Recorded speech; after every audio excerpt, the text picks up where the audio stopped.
C'est solitaire, l'entrepreneuriat c'est très solitaire. C'est quelque chose où c'est un petit peu comme être un artiste finalement.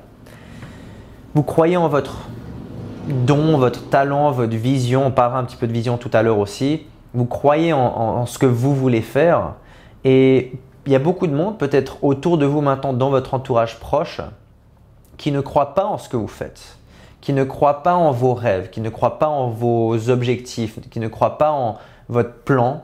Parce qu'ils savent peut-être que vous n'avez même pas de plan maintenant, peut-être que vous avez déjà essayé plein de choses dans le passé et que ça n'a pas marché. Donc forcément, l'entourage peut être très sceptique, parfois même cynique, selon avec qui vous vivez ou qui vous fréquentez. Ça fait partie du jeu finalement. Et moi, ça m'arrive tout au long vraiment de cette carrière d'entrepreneur, de discuter avec d'autres entrepreneurs et de se dire mais c'est aussi solitaire que ça pour toi, et puis tout le monde est d'accord parce que très peu de gens vraiment qui fonctionnent à très haut niveau, qui performent aujourd'hui, donc plus de 40 collaborateurs dans ma société, donc dans Zura Media et 10 personnes à Londres, donc cinquantaine de collaborateurs. Finalement, qui c'est qui doit venir chaque jour au plus haut niveau possible? C'est moi finalement, parce que si je ne suis pas au niveau, je ne peux pas compter sur d'autres personnes, je ne peux pas inspirer mon équipe, je ne peux pas motiver mon équipe, je ne peux pas donner ce que mon équipe a besoin, je ne peux pas régler les petites choses au quotidien que je dois régler. Donc, il faut être conscient que l'entrepreneuriat, c'est très solitaire finalement. Et il y a des fois où dans ma vie même, l'entourage proche, c'était des amis à l'époque quand j'ai commencé, surtout quand j'étais plus jeune, je me rappelle, j'avais 17, 18 ans et puis que je pensais vraiment au business et puis à faire de l'entrepreneuriat. J'ai un de mes meilleurs amis, mon meilleur pote à l'époque, qui rigolait finalement quand je disais que voilà, je vais monter des boîtes, etc. Et puis c'est moi qui rigole maintenant. Mais ça fait partie du jeu. Donc soyez conscient que si vous avez une vision, si vous avez un rêve ou si vous avez un plan tout simplement, ou vous voyez une opportunité dans le marché, pour certains c'est beaucoup moins glamour que d'autres. Moi, il y a des activités que j'ai où c'est vraiment des activités qui payent très bien parce qu'il y a un bon retour sur investissement, mais ce n'est pas ma grande passion.